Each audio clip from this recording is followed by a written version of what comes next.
and welcome back for another episode of Guidepost in Motion, a podcast highlighting risk, compliance, and security professionals with insights meant to keep you, your business, and operations moving forward.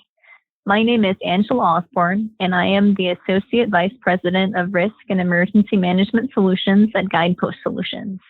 Joining me today is my colleague, Sean Wellford, who specializes in physical, technical, and operational security and technology infrastructure design and consulting services. Part 1 of today's podcast, the security challenges of returning to the workplace, is going to focus on employers and the security risks they are experiencing or preparing for as employees return to their workplaces.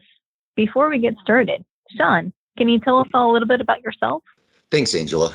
As you mentioned, I work a lot with the security technology side of things, and recently I've been engaged in quite a few projects that involve technology evaluation for enterprises, as well as migration to new technology platforms. And I've had the opportunity to work very closely with Angela on a pretty wide array of security and safety solutions for clients who are also preparing their employees to return to the workplace. Angela, can you tell us a little bit more about your background? I'm sure, Sean. I come from more of an industrial security background, was based in the Middle East for a number of years, and then came back to work on some government contracting projects, and then joined Guidepost. Guidepost, I work with a really diverse collection of clients, from an NFL team to university and large healthcare system to commercial real estate properties. Most recently, I finished as an embedded head of security for a global security team for a technology firm. So I did that for a number of months, and a lot of their focus was, how do we get people to return to the workplace? What are the new methods of work that we're looking at today? And I think that was part of the inspiration really for the series of podcasts. We're finding a lot of our clients are in the situation trying to determine, how do we get employees back into the workplace? But on our end, the security professionals, of course, we're thinking, how are we dealing with these new security challenges and trying to make it a safe return for people as they go back? Sean, we've both seen, I think, an uptick in clients that have been reaching out to us for guidance and advice and input to prepare employees for coming back to the sites. And, their concerns are really varied. They're valid, definitely. And there are a lot of considerations from a safety or security perspective. I was wondering if you could talk a little bit about some of the different models of approaches we're seeing for return to office. Sure. And varied is a great word there, because each client is kind of moving in a different direction or looking at this differently. We have, enterprises that are going back 100% all at once, kind of back to the old normal. Some adopting a 3-day approach, a combination of, days in the office and work from home, hybrid model, where you might have some employees in a 100% back capacity, some in a limited capacity, and some still working completely from home. And then there's, of course, those that have kept the 100% remote model. And really, they do share some similarities, but the security requirements for each may not be really the same. Yeah, I mean, you've hit, I think you've hit it on the head here, Sean. Absolutely. The situation from a security perspective, I think, is actually quite different. And going from a remote environment where we are so focused on preparing people for cybersecurity challenges and kind of the influx of phishing, messages people are receiving, a lot of ransomware concerns, of course, to now actually going back to a physical environment. In some ways, I must feel like going back in the hybrid is even more complicated, because you have the mix of both worlds at that point. Your home office security issues, more from an information security perspective. And then, you also have your in-person views. There are a lot of significant changes in the crime environment, I think, that we're seeing in a lot of the large urban areas where many of our clients are based. Certainly is a different environment than what people were experiencing prior. I know in talking with a number of our clients, we work with a lot of healthcare systems. A lot of their employees were continuing to work, of course, on site throughout the pandemic. But we look at some of our other clients, thinking of one in particular in the nonprofit space. I know recently this client informed me that they had returned to the workplace, and they work in a downtown high rise in Chicago, and just really explained some of the significant security challenges he saw using public transit for the first time in 2 years. A lot of drug use seen on board, a lot of non-destination riders, more so than he had experienced in the past, and really did make him do a double take about how he was actually going to be returning to the office and how he was going to be encouraging other people to go back as well. Sean, can you talk a little bit about your experience with clients so far? What are the things that they're concerned about as people are coming back into the office physically?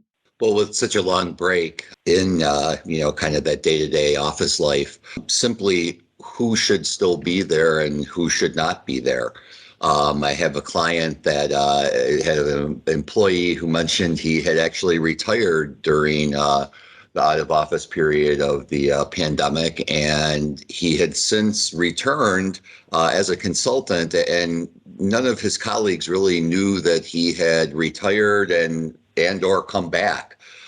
So who should really be there? There's been people that have left, some have been severed. Who should really be there and who shouldn't, because those could be different people than you remember them being. Also just kind of reinforcing as we start to go back to the office in whatever model the enterprise is going back under, kind of reinforcing policies around visitors and visitor management, limiting that access. Also, really, there's a technical aspect to this as well that goes hand in hand with that who should be in the space and who shouldn't concept, is really updating the physical security systems, the access levels, and that can even be based on the return to work model that the enterprise has chosen to deploy. So perhaps if you're only supposed to be there Tuesday and Thursday, maybe your access level only allows you to access certain areas of the facility on those days. So there's a lot to be considered, and also, just a lot of kind of housekeeping that needs to be done on the technical level to the various systems to make sure they're still performing correctly.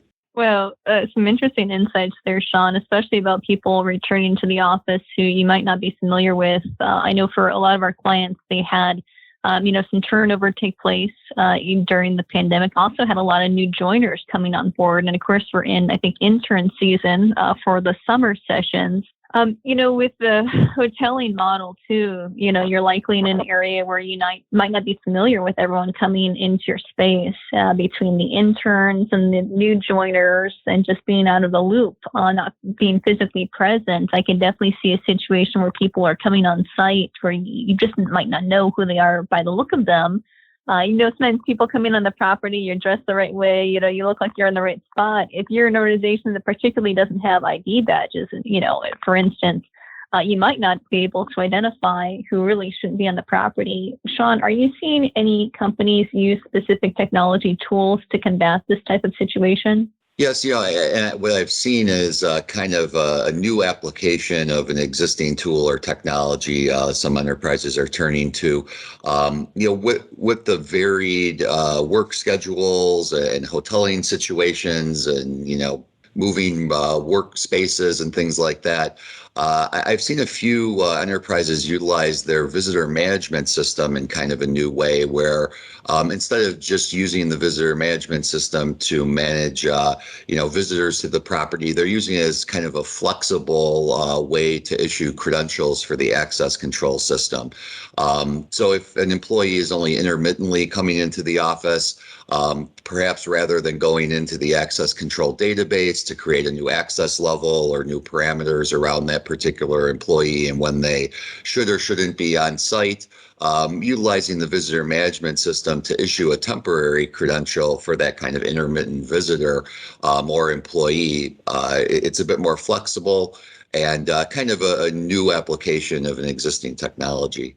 Well, that's really interesting. I know during the pandemic, we saw a lot of organizations look at using their visitor management system to make sure people were in compliance with the organization's COVID requirements. For instance, addressing the COVID questions to vet people as they come onto the property, checking for fever and things like that. But using it as people are returning back in a more permanent way, that's really interesting. I've seen a lot of organizations using barcodes as well on desks and the hoteling model, and having the barcode connect to something like a visitor management system or other database to make sure we're getting the right people in the right spots as well. Another method, to make sure, people are actually authorized to be on the property. I think all these tools are great. But, on my end, I would come back to the risk environment. The risk I feel like has changed pretty substantially for a lot of our organizations, especially in larger urban areas. The crime environment is very different today. And I'm finding a lot of our clients are reaching out to us to ask for guidance on how to do an update to their threat or their risk assessment process to really identify what are those issues that they're facing that they might not have seen in the past. And how can they update their security measures to keep people safer? Because the last thing you want is for someone to return to the office, think things are back to normal, and then have a security incident arise that could really seriously impact morale and people's willingness to even come back onto the property. Sean, do you have any insights on this as well from your perspective and a security technology or operational perspective? Well, I think one of the things to definitely consider there is that, we have employees that have been out of the office for an extended period of time, in many cases, years. Some of those employees, they're likely excited to get back into that workplace environment to, meet with their colleagues and enjoy the workplace and the social interaction there. But I do have a significant number of employees that also see that as a stressor, as a source of anxiety. It has been a long time since they've been in an office environment. They're used to their current, work from home model and have adapted to that. And now to kind of switch 180 degrees and get back into that day-to-day, workplace lifestyle is really a stressor. And that stressor can influence behavior. And that is definitely something to be aware of. You raise a good point. It's not just about people's physical well-being, but also their mental health as well. For many of my clients, I'm recommending that they put out more information to their employees on their employee assistance program, their EAP. And if they don't have one, to consider putting one in place, because as you mentioned, it is such a stressful time period for employees.